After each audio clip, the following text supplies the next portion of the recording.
Hello everyone, my name is Dale Danker. I'm the president here in Tulsa, Oklahoma, TWU Local 514.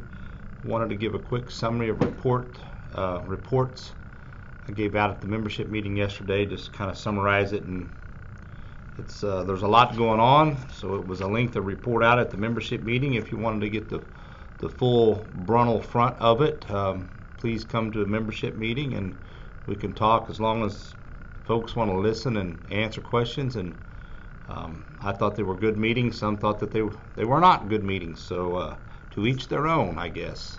I try to get information to you as I know it, let you know what I've been up to. You're paying me a salary, and I think that you should know what I've been working on. So I'm going to give a rundown here of things since the last membership meeting that's been on my plate, and I got to wear these glasses. So March 16th, 2020, had base business review. We put up a PowerPoint and the membership meeting, and what it really is we sit down with Greg Emerson and all the direct reports to him, and he brings in engineering and he brings in finance, and we go over the he basically grades the Charlotte, Pitt, DWH, Tulsa, all the MROs, and engineering and finance, all those, and supply chain, they all, and people, what they call people, they give a report as to where they're at, how many supply chain issues they have, what the issues are, what some solutions are, and facilities maintenance, what's going on in their world, and how they're working to resolve and recognize issues coming up. And he does that with every group. And it's once a month. The first three were in at DWH. The next three will be in Charlotte, and then after that rolls to Pittsburgh and then back to Tulsa. Also, we talked about the company. Gary Peterson has asked me to put forward someone that can go to an RO meeting. It's in the contract book that we will sit down with the company and audit the outsourcing requirements. It's in scope language. Jay Potter, I'm going to ask Jay. I've already asked Jay to go, and he said he would for this initial meeting. Jay Potter was on the JCal report meeting that was in the last contract, and so I think it would be good for Jay to go and have the mindset of the old contract and what the JCal reporting was, look at the new language in this contract, and help us, along with Gary Scheibel, who was on the JCal with Raleigh, with Jay Potter as well. Gary's going to go to this meeting as well. So hopefully the two of them can work with Bruce Rohr and Rob Simpson to transition us from what we did to what we need to be doing, to basically keep an eye on the outsourcing piece of it, because it's all tied to headcount. Let's see. I will be on there's a Zoom call this Thursday and Friday. It's kind of like an organizing Zoom call to talk about the AMFA drive that the International's putting together. Also on AMT Day, May 24th is AMT Day. There's going to be a couple of signs go up out here on Highway 169. I think AMFA has used those boards in the past, but the TWU International is going to be paying for some boards to go up, just saying thank you on AMT Day for those in Tulsa and beyond. And we'll also be out there on AMT Day handing out gifts. So we bought a gift for all the union folks here in Tulsa, and we've grouped together with Raleigh Reeves at 567 and Gary Scheibel at 591. We're going to have a shirt that we're putting together at all three of our locals, just to show unity and promote union unity on AMT Day. I'm also been asking John Samuelsen, our international president, to come and walk the base on AMT Day, and I'm hopeful that his calendar will. I've been told he's coming, and he's a busy person, but I'm hopeful that he can keep that date, and even if he misses it, I'm hopeful he can come in and around that time frame and walk the floor and be accessible to all of y'all. There's been some shift betterment things going on, so if someone leaves your area and transfers out of Tulsa or to another bid area, what does shift betterment mean? Well, if they're sitting there holding the good days off, shift and days off, we would like to see that vacancy be afforded for somebody to move into it, and then obviously at the end of that bid there will be another bid and your seniority will take you where you're going to go. There's been some discrepancies on how shift betterment is handled, not only here, DWH, at the line stations. It's not even handled the same here on the Tulsa base within all the work groups. So we're looking to recognize best practices and bring them forward, and continue to push the company to do as many shift betterments as we can, because we think that that's kind of valuable to those that would like a better shift. I would want a better shift, even if it was for a month or two. So working on that. Working on some training issues. There's a situation in the CMM room in the Aero building and over in the floorboard shop, to where we have some individuals that are in a basic classification, but they're asked to train other people because of lack of seniority or because they have a lot of seniority. They come into their area, and then these two basic classification guys are asked to train everyone. Well, if these basic classification guys left and said, I'm done training, I'm going somewhere else, then the company wouldn't have the knowledgeable person sitting there running the machine to be able to train other people. So we're trying to work through. We have training specialists, and these two gentlemen have been afforded an opportunity to have training, extensive training on these machines. So we've got to get that figured out. If you go into an area and you don't know how to run a machine, whose job is it to train you? That's the basic question that we got to get answered. There's been some issues with food in the cafeteria up above 3 and 4. We keep asking Sam Neal and Ed Sangrico. They're working on that. They've got to get the contract, the lease agreement with the person they have. That's got to terminate and end before they can go have a conversation with other people to try to get some options up there for us to eat at. There's been an issue, I'm going to say, in Hangar 5 in the MLS area, where we have an individual that seems to have somewhat of a negative attitude, and he pushes that negative attitude off onto people, and the union's been involved in it multiple times. We don't discipline and discharge people. We try to go to areas that we're asked to come to help resolve issues, disagreements between union members before the company gets involved. In this case, I just want to say this one thing. This negative attitude this individual has a lot of times is now targeted towards a new hire that doesn't have their 90 days in, and that ends up 90 work days ends up being about four months and a half of a month. So I would just ask that everybody, if you see that type of behavior happening, please don't turn a blind eye to it. I mean, that person may be sitting there taking somebody's crap and actually need help. So nobody wants to lose their job over something like that.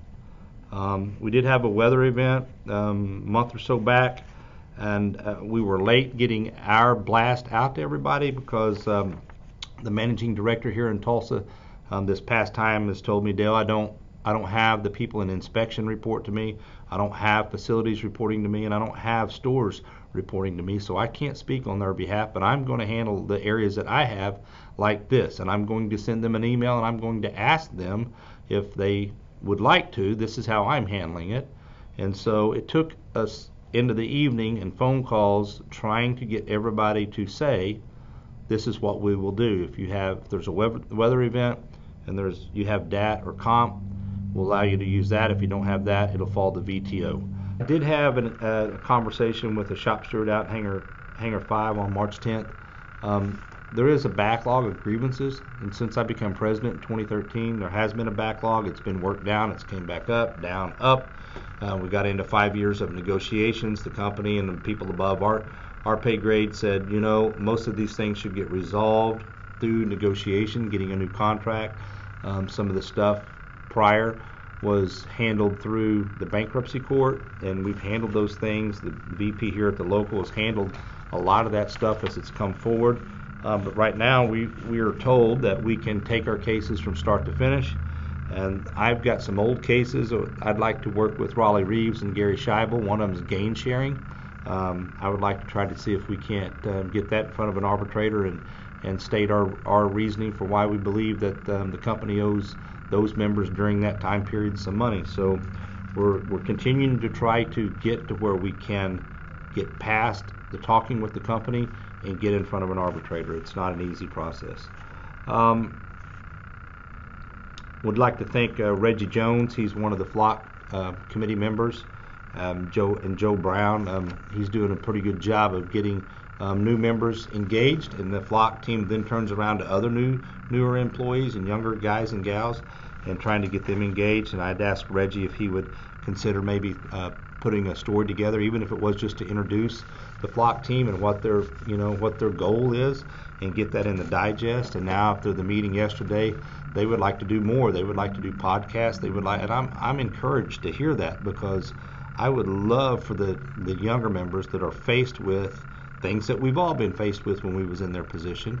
We're faced with the shift and the days off, and not being able to get out of here to go do something for your children or your family. So I encourage the newer members to lean into the FLOC committee, and so to speak, and get involved in that, and let's try to promote that and get some answers that affect you guys and gals. So we also invited Dana Renfro from the IAM to participate in the comms meeting. She just caught me in the hall one day and said, "What's going on? We don't ever hear anything from the IAM, and our rep here, we don't always hear what's going on. He's in the hangar and we're in the shop." So to me, after I talked to John Coveney of the IAM, he's like, "Dale, we want help, as much help as we can get." So to me, Dana is going to come to the meetings, and the more IAM that will participate to help those union members, in my opinion, is better.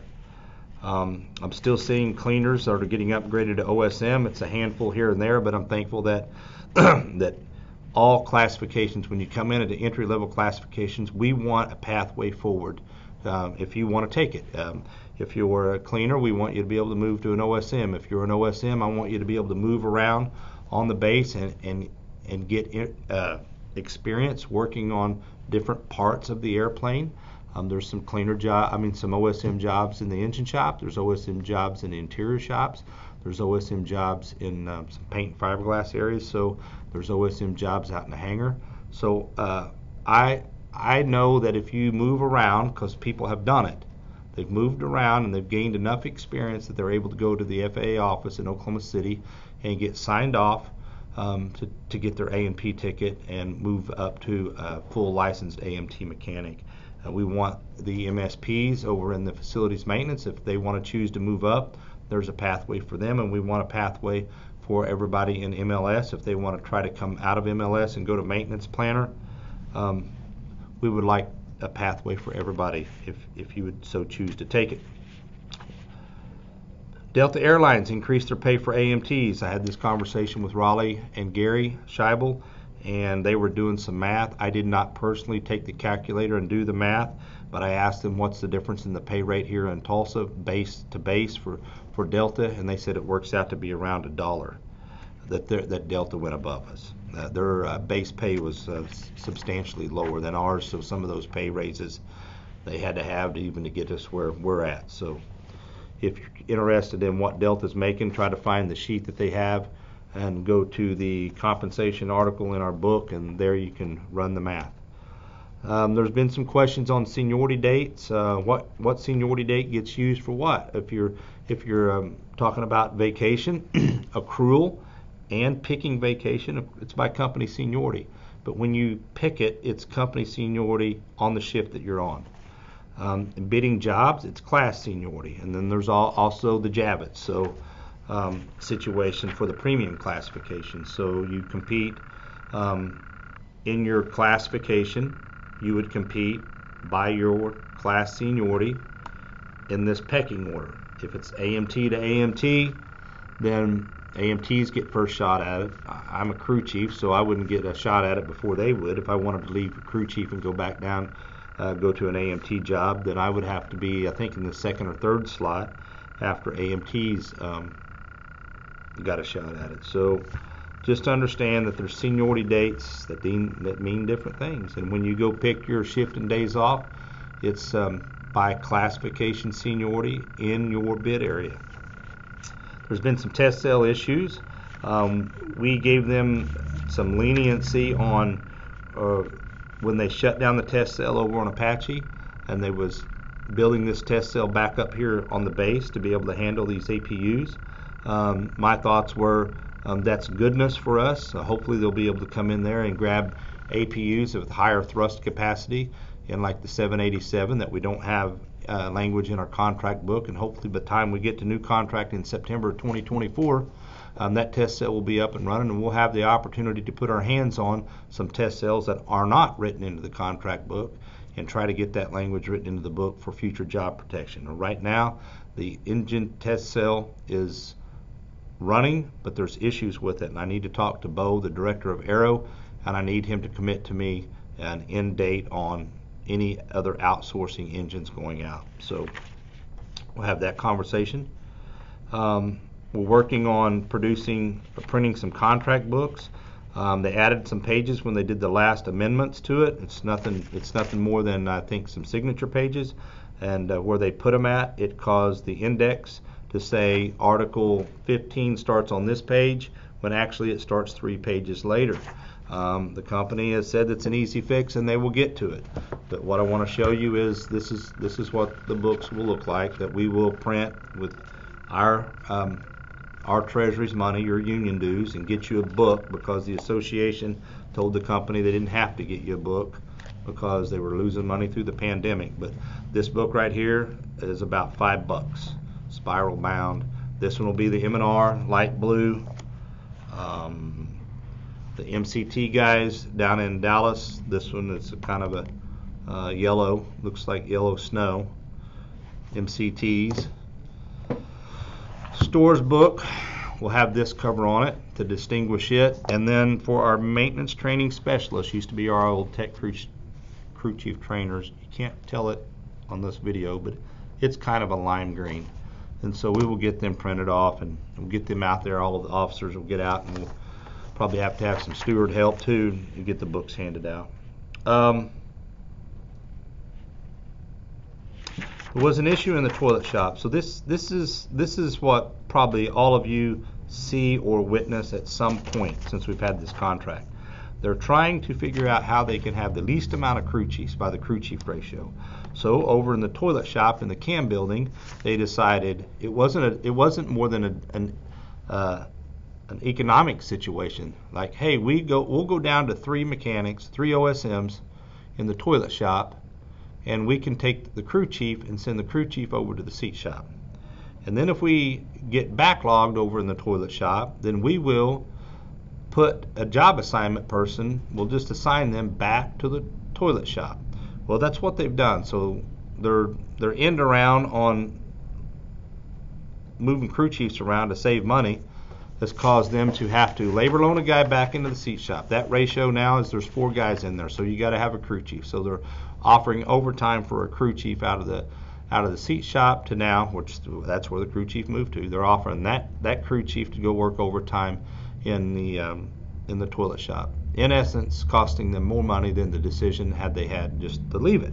I had a conversation with Craig Sully, and they're going to allocate a head that left out of avionics, miscellaneous electric, I think I was told, and they're going to put that head back as a crew chief in the toilet shop and add 6 OSM positions in there, or not add, they're going to go up to 6. So I think that those numbers will come out of that bid area. They'll probably be reducing the OSM requirement on second shift in the seat shop and allocating them back to the toilet shop, hopefully resolving that issue.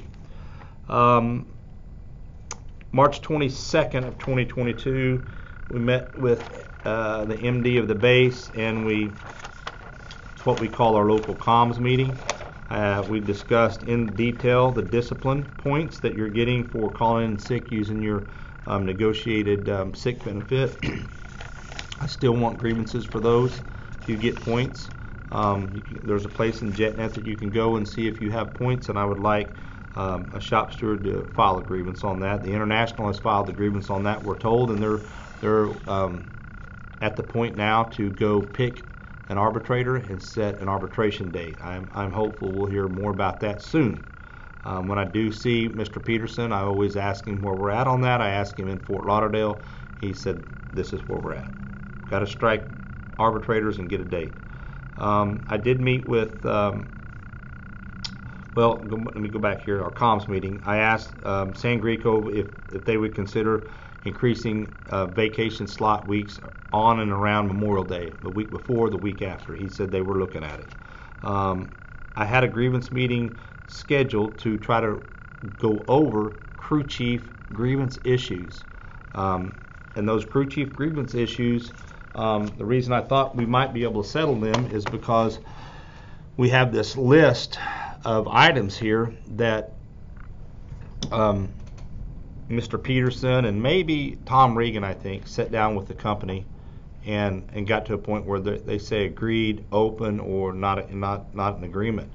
And I sat down with Scheibel and Raleigh, and we went through this, and there's enough things in here that's a change from the contract that we feel like that if this document is agreed upon new language, then the company and the association members that agreed to it, had the authority to agree to it, they should memorialize that with a signature page at the bottom. And so we all can say, well, here's the folks that changed the book or interpret it so we could get through it. So I'm not against somebody handing me a letter and saying, hey, go resolve these grievances and here's the language. I just need somebody to sign it. So I was afraid to sit down with the company on something that we don't have some signatures on and say that we're in agreement and handle grievances, or because it could weaken our position going to arbitration. I want to get to the dodgeball grievance in arbitration. So Raleigh and Gary and I agreed that we need to have a signature page on this stuff. But let me just tell you what the highlights are, and you might start understanding why the grievance log is as high as it is. So here's some issues waiting to get resolved.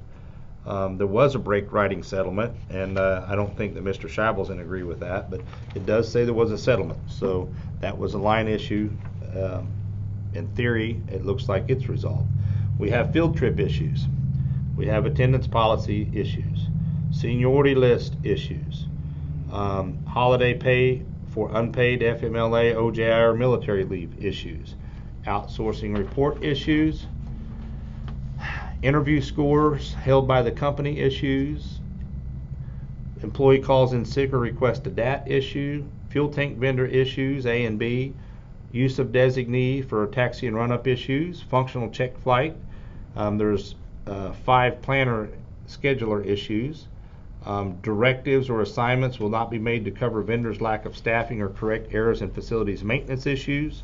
Update on LOA 1.3 to JCBA is open.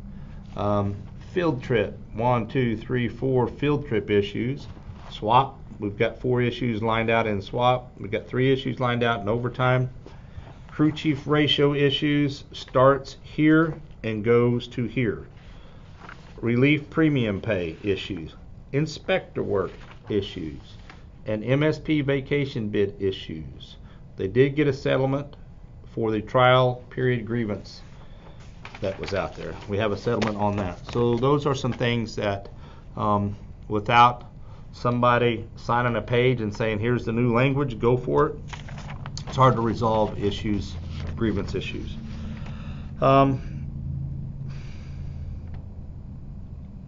I have another IEC meeting to go to. It's an international meeting. It's in May. It's in Nashville. I talked to Jim Frazier, Frazier and Frazier, our attorneys that we use. He called talking about the sign shop and maybe wanting to have some signs made for some judges running. And I told him I'd like to sit down with him and have a cup of coffee and just discuss local and state politics in general. He said, Dale, come and tell me where you want to have a coffee and we'll meet. Outsourcing projections for this year will be 51% in and around 49% out. They both had decimal points on them, but 51 and 49. That's getting us real close to 50-50. We talked to the MD of the base about that. And he said, Dale, that is true that it does say that, but he said we also know that we have more capacity here, and there's a little place called HACO Americas that a couple of former American Airlines employees here in Tulsa is running those facilities, and their performance is hideous, and we would like to get our performance to the point where we could bring that work here and then obviously those numbers would not be 51 and 49. So we'll see what they have to say going forward. Morale issues, I have this down. The DAT request still being a mess, and Tuesday, Wednesday off is still, in my opinion, drives hate and discontent and confusion, and offering overtime all over the place now when you could have known that your valley was going to be Friday, Saturday, Sunday, Monday, and put your overtime in there, kept your workforce happier. But that's not where they're at. This report, which is given to me at the base review, or it's given to me in an email before the base review, says I want to talk about head count. Total authorized base head count, the 2,600 minimum. It says the 3.6 above the minimum. AMT percentage of component shop is above the 40% minimum requirement, and they're at 51.8. That means of the 2,689 people they say they have, that the 20% of that head count is 539, and that 40% of that, actually 51.8% of that, is AMT work. That's the scope language we have. I'm hopeful that Mr. Potter and Mr. Scheibel can transition us from the reporting that they were used to getting from the JCAL and ask the right questions and develop a process to understand the questions we need to ask going forward. Lastly, I'd like to ask everybody, we asked in the membership meeting if people would grab some TWU Express booklets and distribute them on the break tables. There's a lot of union behind your back, not just Local 514. So just take a look at that, and that tells you a little bit about what goes on outside of Tulsa. And that's about it. I appreciate everybody's time. Y'all have a good day. See you around.